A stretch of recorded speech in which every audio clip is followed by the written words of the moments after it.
Timóteo, capítulo 3 de 1 Timóteo. E nós vamos aqui, ó, o tema geral do capítulo 3 de 1 Timóteo, lembrando que nós já vemos tratando do capítulo 3 de 1 Timóteo, já uma live atrás, né? E eu falei que hoje eu ia me aprofundar um pouco mais. Tá certo? Os atributos da liderança da igreja. Esse é o tema geral. Os atributos da liderança da igreja. Nós vamos trabalhar com 5 tópicos. E nós vamos começar com o primeiro, já. Deixa eu dar a introdução e já entramos no primeiro tópico. Amém? Introdução. Depois de tratar da correta postura de homens e mulheres no culto público, Paulo passa a falar sobre as qualificações da liderança na igreja. Aí ele divide assim. Nos versículos 1 ao 13, o apóstolo aborda os predicados do presbítero e do diácono. E nos versículos 14 ao 16, traz uma profunda definição da igreja, bem como de Jesus, seu Redentor. Amém? Tá, então vamos começar com o versículo 1, que vai ser lido pela pastora Renata. 1 Timóteo, capítulo 3, versículo 1, pastora Renata. 3:1? Isso. Esta é uma palavra fiel. Se alguém deseja o episcopado, excelente obra deseja. Amém. A guisa de introdução, 2 verdades devem ser destacadas com relação ao descrito do primeiro versículo do capítulo. Fiel é a palavra. Se alguém aspira ao episcopado, excelente obra almeja. Amém? Então aqui tem 2 verdades que devem ser destacadas. Primeira verdade. Amém? Em primeiro lugar, vamos lá. O episcopado é um ministério e não um cargo. O episcopado é um ministério e não um cargo. Do ponto de vista divino, o episcopado é um chamado, uma vocação, um ministério concedido pelo próprio Espírito Santo. Amém? Então, segundo os olhos de Deus, o episcopado é um chamado, uma vocação, um ministério concedido pelo próprio Espírito Santo. Isso quer dizer o quê? Que não é uma coisa inventada pelo homem. Não é um cargo inventado pelo homem. Existem muitos cargos inventados pelo homem. Por exemplo, dirigente de adolescente. Amém? Dirigente de adolescente não é uma vocação, não é um chamado, uma vocação, amém? Tá? É um cargo. Precisa de alguém para cuidar de adolescente, amém? Vem alguém que tem a habilidade para cuidar de adolescente e vai lá e dá esse cargo para ele. Ele vai cuidar do adolescente. Ele vai ser, na verdade, o ministério seria o pastor, né? Pastor de adolescente, vai pastorear aquele grupo de adolescente, amém? Tá? Mas líder de adolescente não tem. Não podemos dizer que é uma vocação ou um chamado. Agora, episcopado é um ministério, amém? Ele não é um cargo, ele é algo que o próprio Espírito Santo colocou na igreja, amém? Foi o Espírito Santo que colocou isso na igreja. Agora, do ponto de vista humano, o episcopado pode ser desejado com legitimidade. Amém? Todos podem desejar o episcopado, né? Tá? O chamado divino, mediante a convicção interna, referendada pelo testemunho externo, atesta a legitimidade do ministério. Ninguém deve exercer a liderança sem ter convicção de que este é um chamado de Deus. Por outro lado, ninguém deve fazê-lo sem uma profunda aspiração. Nenhuma pessoa deve exercer a liderança espiritual da igreja por constrangimento. A pastora Renata vai ler para mim 1 Reis, 5, versículo 2. Eu vou repetir aqui porque eu destaquei isso aqui no comentário. Ninguém deve exercer a liderança sem ter convicção de que este é um chamado de Deus. Por outro lado, ninguém deve fazê-lo sem uma profunda aspiração. Amém? Nenhuma pessoa deve exercer a liderança espiritual da igreja por constrangimento. Amém? Empurrada para aquilo. Né? A pessoa precisa sentir no coração, precisa sentir que o Espírito Santo ou vai capacitá-la, ou ele já se sente capacitado pelo Espírito Santo. Amém? Tá? Então, uma liderança espiritual, quem capacita é o Espírito Santo. Tá? Então, ninguém deve fazê-lo sem uma profunda aspiração. Você deve sentir dentro de você, amém? O prazer, o desejo, né? Aquilo vai te fazer feliz, aquilo vai fazer que você se sinta alegre por estar naquela liderança, ou aquilo vai te constranger, é uma coisa empurrada, uma coisa pressionada. É isso que você precisa verificar. Vamos ver aqui, 1 Pedro capítulo 5, versículo 2. 1 Pedro ou você falou 1 Reis? Não, 1 Pedro. Eu entendi Reis, não foi 1 Pedro? 1 Pedro 5, versículo 2. 5, 2, tá bom. Entendi Pedro.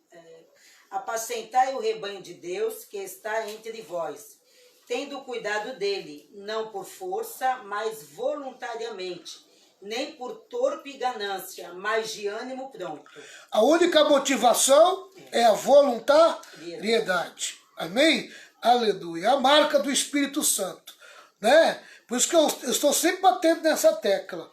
O crente não pode perder a voluntariedade. Se o crente perder a voluntariedade, ele perde o prazer de servir a Deus. Amém? Todo servo de Deus, todo servo de Deus,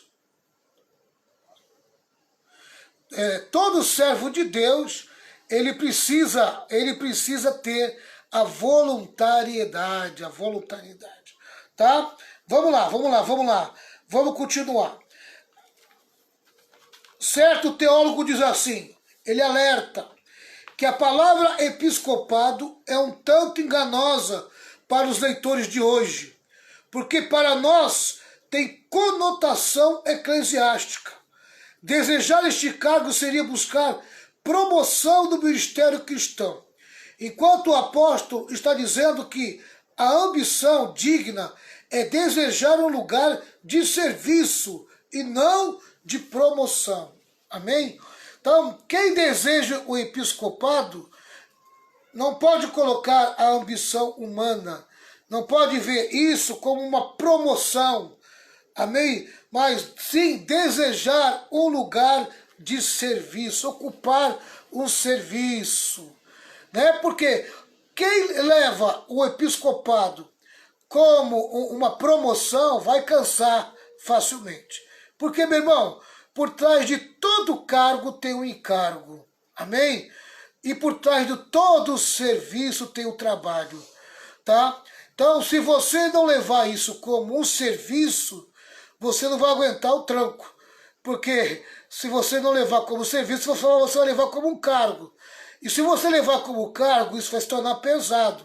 Porque todo cargo tem o seu encargo. Agora, todo trabalho que é espiritual, amém, não se torna pesado, porque você vai contar com a ajuda do Espírito Santo. Amém? Vamos lá. Em segundo lugar, já falamos em primeiro lugar, né? Amém? Agora vamos falar em segundo lugar. Segunda verdade, né? Que deve ser destacada.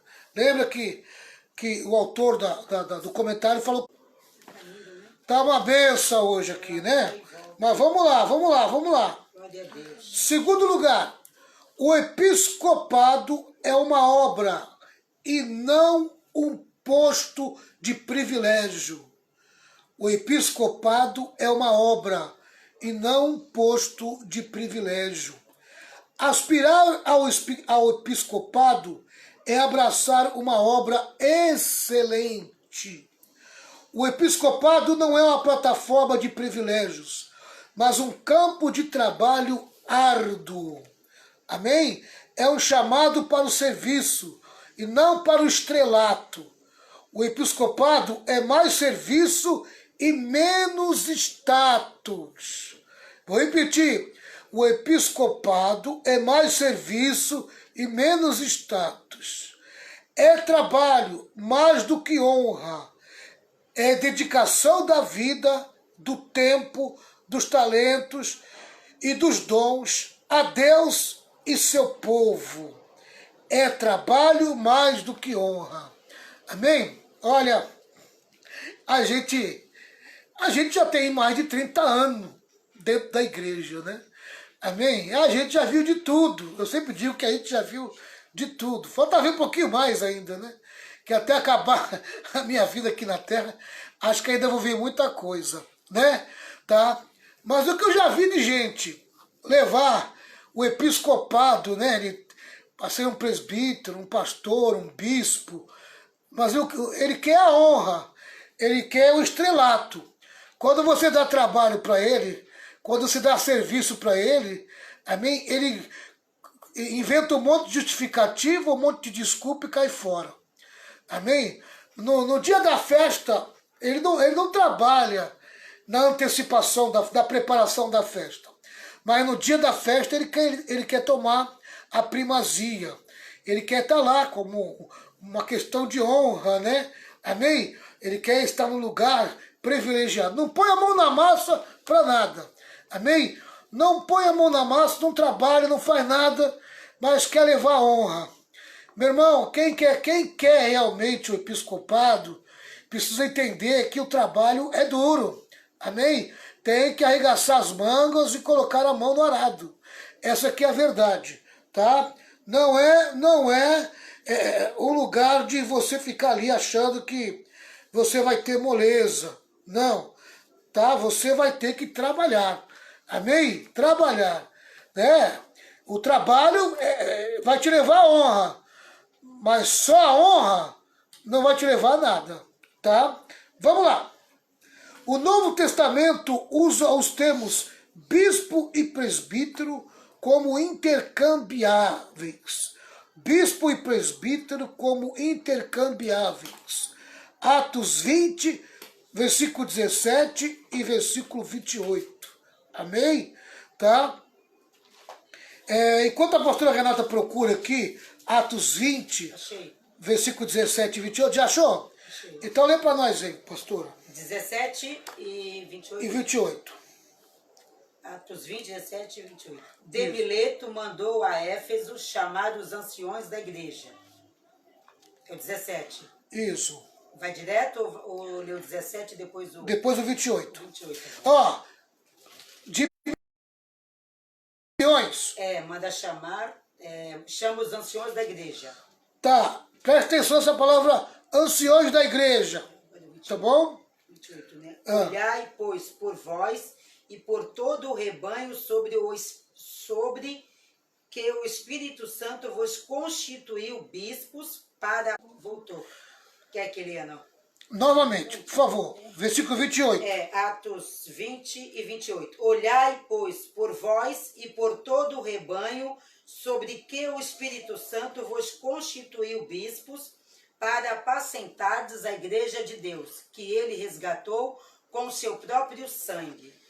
Amém. Tá. Vocês viram a palavra ancião e bispo? Uhum. Tá. Deixa eu te mostrar o diferencial. Tá?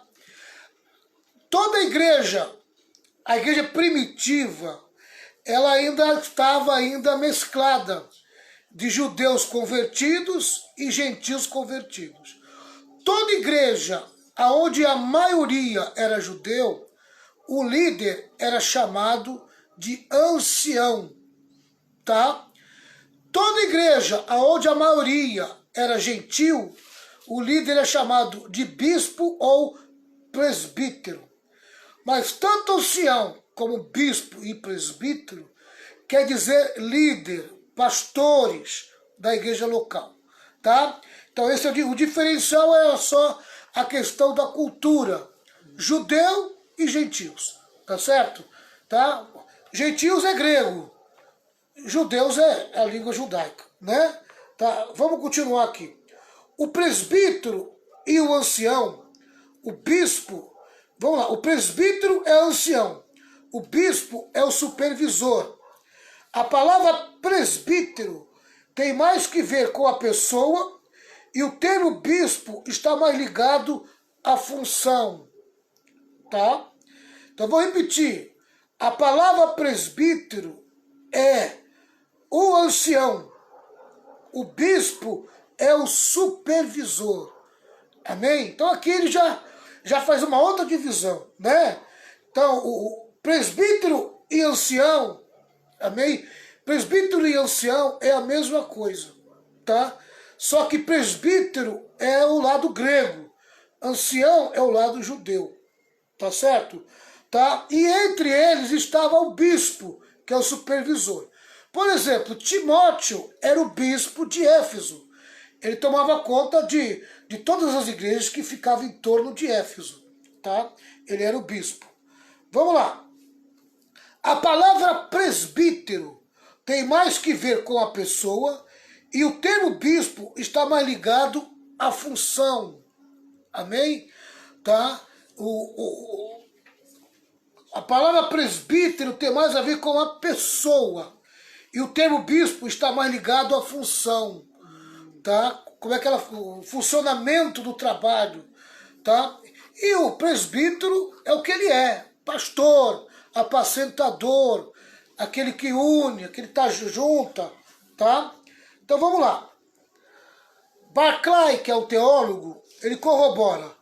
A erudição moderna é praticamente unânime em sustentar que na igreja primitiva o presbíteros e o episcopos, o ancião e o bispo eram uma e a mesma pessoa.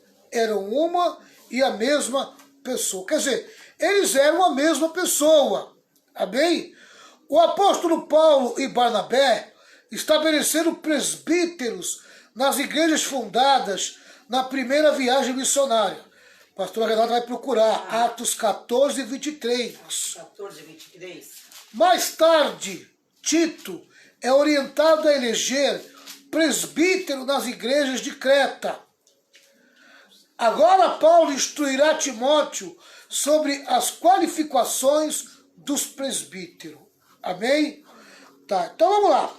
Atos 14, 23. Atos 14, 23. Aqui. E, havendo-lhes por comum consentimento, eleito anciões em cada igreja, orando com jejuns, os encomendaram ao Senhor em quem havia crido. Amém? Do lugar da palavra ancião, você pode colocar também a palavra presbítero. Tá? Amém? Orando em jejum. Tito 1:5. Tito 1:5.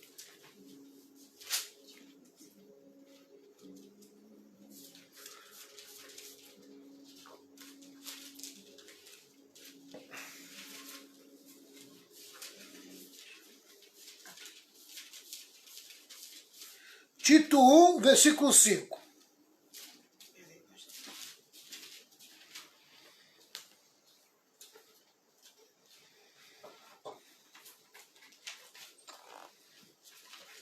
Essa Bíblia aqui ela é nova e eu tenho medo de rasgar. Tito capítulo 1, versículo 5.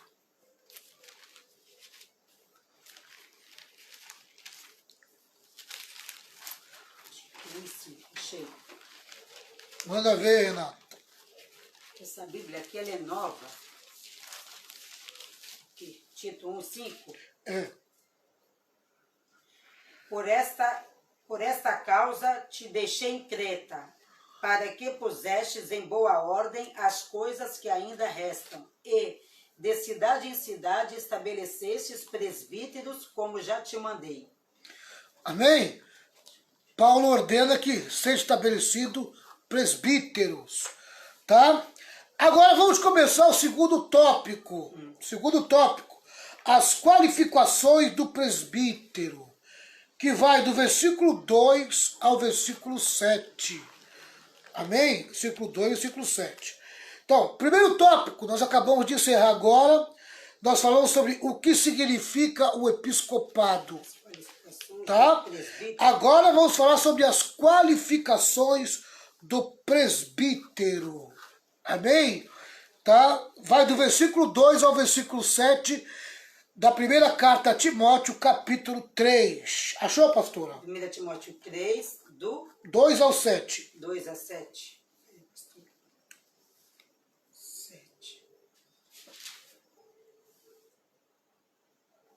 3, 2 a 7. Aqui. Isso. Pode ler, né? Pode. Convém, pois, que o bispo seja irrepreensível, marido de uma mulher, vigilante, sóbrio, honesto, hospitaleiro, apto para ensinar, não dado ao vinho, não espancador, não cobiçoso, de torpe ganância, mas moderado, não contencioso, não avarento. Até o 3. Até o 7, Até o Renato. 7, desculpa. Que governe bem a sua própria casa, tendo seus filhos em sujeição com toda a modéstia. Porque se alguém não sabe governar a sua própria casa, terá cuidado da igreja de Deus? Não neófito, para que, ensoberbecendo-se, não caia na condenação do diabo. Convém também que tenha um bom testemunho dos que estão de fora, para que não caia em afronta e no laço do diabo. Amém? Das 15 qualificações exigidas para um homem ocupar o presbiterato da igreja, apenas uma se refere à habilidade de ensino. Nas palavras de Edman, a maioria são qualificações morais, e apenas uma está relacionada à habilidade intelectual. Então são 15 qualificações do presbítero. 14 são morais e uma é intelectual. Na verdade, os requisitos para ocupar uma posição de liderança na igreja exigem excelência moral mais que intelectual. Vou repetir. 15 qualificações do presbítero. Amém? 14 fala de moral e uma fala de intelectual. Então, na verdade, os requisitos para ocupar uma posição de liderança na igreja exigem excelência moral, mais que intelectual. Amém? Era uma verdade, né? Eu já participei, já secretariei pastores e já ouvi, amém, em sala pastoral, o pastor chamando a atenção, pastor supervisor, pastor presidente, chamando a atenção do pastor que tomava conta de uma certa igreja. E eu vi ali, amém, o pastor presidente confrontando aquele pastor, corrigindo aquele pastor, né? Um excelente pregador, um homem de conhecimento intelectual bíblico tremendo, teólogo, mas, amém, moralmente gostava de dinheiro, né? E por causa do dinheiro acabava deixando as igrejas endividadas, muito endividadas. O pastor mudava ele de igreja, toda igreja que ele tirava, ele deixava um amontoado de dívida, né? Sujava o nome da igreja e era um problema. E aí o pastor, acho que já não aguentando mais aquela situação, teve que corrigir com dureza, né? Foi duro na correção e disse: ó, meu filho, não adianta você, sabe, ser uma pessoa que conhece a palavra, você é um grande pregador, você é um pregador, você mexe com a multidão, amém? Mas você é ganancioso e a tua ganância faz você atropelar as finanças da igreja e desmoraliza a igreja na cidade. Aí depois a gente precisa colocar um outro pastor lá para pagar tuas dívidas, para que a igreja possa voltar a ter moral na cidade. Tá? Então não adianta ser um grande pregador se você é um péssimo administrador. Ele ainda falou, eu prefiro um analfabeto, amém, que saiba administrar a igreja decentemente, do que você aí, com essa posição toda, amém, de pregador, de teólogo, e deixando a igreja do jeito que está. E ali eu escutei aquele sermão, eu nunca mais esqueci daquele sermão, né? Daquela chamada de atenção que aquele pastor deu, né? Então eu aprendi muito, né? Foi uma lição, né? Uma lição muito grande. A gente precisa, como líder, como presbítero, como pastor, qualquer pessoa que ocupa a função na igreja, precisa cuidar mais da questão moral da sua vida. Amém? Não menosprezar a questão intelectual. Tá?